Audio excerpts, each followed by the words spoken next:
Hindi mo akalain na yung dating pinapakain ng mga baboy o kaya ng aso ay worth siguro mga 10k or 20k pala ang mga to, oh. O, diba? Tapos, yung isang malaki, ayan. So, ito yung tinatawag na galyang.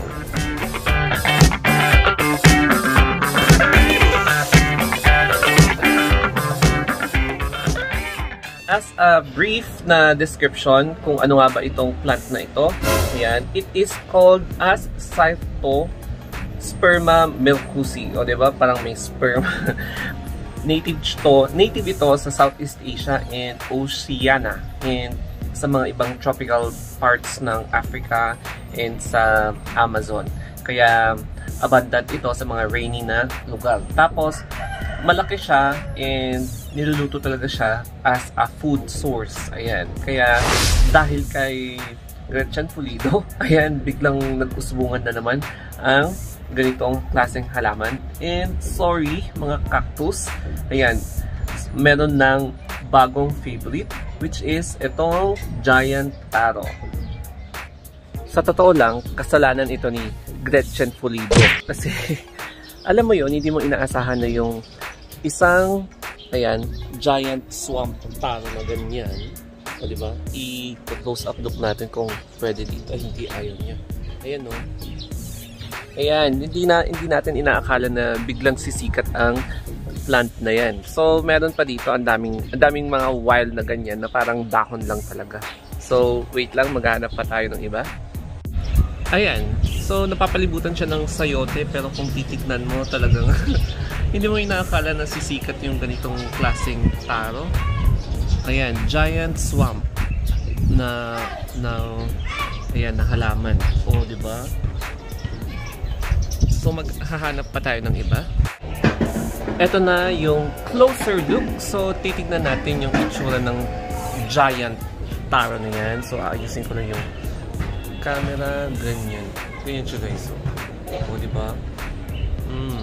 And then, tignan natin sa kabila. Yung mga ibang taro din. Ayan, o. O, diba? Akala mo, ano lang, dahon, tapos papasikatin ni Gretchen Pulido. O, diba? Mga taro na hindi mo aakalain na sisikat talaga siya. So, ganyan. Hindi mo inaasahan na yung dahon-dahon lang na pinapakain talaga sa baboy, eh, sisikat at magkakaroon siya ng malaking value. And then, kung mapapansin mo, puro sayote yung marami dito sa amin. Ayan, kasi medyo malamig ang klima dito. And pag titignan mo sa isang banda is, ayan, mga taro na. O, diba? So, ganito dito, libre ang mga sayote. Kaya kung gusto mo makakita ng sayote, meron ata akong nakita dito. Ganap pa tayo ng sayote kung meron. Ay, walang sayote. Tapos, may mga squash din. Ayan. Ayan, puro sayote ang mga yan. O, diba? Ang dami, no? Tapos, hindi rin ako magtataka kung baka pati itong halaman na ito is biglang sisikat. Ayan. O, diba? Rosemary or tinatawag natin na thyme leaves. So, may mga insekto. Wait lang. Ayan, no? Tapos, meron tayong mga maliliit na tomatoes. O, diba? Kung makikita mo ganyan, kamatis po yan. O, diba? So, baka pati yan sisikat. And dito rin, maraming mga halaman na makikita kayo na baka pwedeng sumikat. Ganyan siya. So, ito yung astorka. Ito yung rosemary, yung sili. Okay. Andito ulit tayo sa labas ng bahay and titignan natin kung ano yung pwede pang biglang sumikat na mga halaman. So, ayan, malaking halaman dito sa amin. So, malay mo, baka sisikat na naman to, di ba? Parang yung galyang, pero vine siya. And then, of course, may orchidarium. Ayan, hindi. Orchids. So, ayan yung orchid. And then, ayan yung mga anthuriums. So, mga anthurium dyan. Baka malay mo, sisikat yung anthurium, o diba? And then, mga fortune plant. So, titingin tayo ng fortune plant dito. So, asan ba yung fortune plant? Ayan. So, dito, may fortune plant dito, pero medyo hindi na siya nabubuhay. Ayan. And then, meron din tayong mga begonia. So, ito yung begonia plant na kung saan baka okay na okay siya pang laban sa mga mosquito kasi malakas yung amoy niya. Ayan. Tapos, ito yung coffee. Mali mo, pati itong coffee, nagiging mahal siya. And then, ano pa ba? Ayan. Tapos, ito yung sili namin. So, as you can see, diba? And dito naman, nakikita nyo yung dragon fruit. Ayan. Ito yung dragon fruit.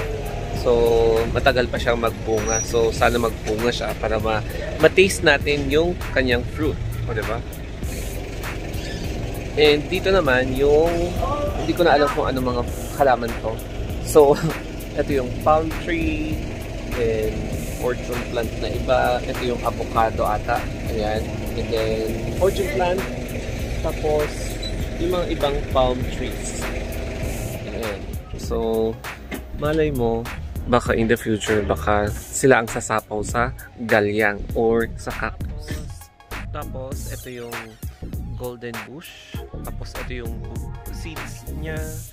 So, akala mo fruit siya. Pero, pwede rin fruit. Pero, ito yung seeds niya.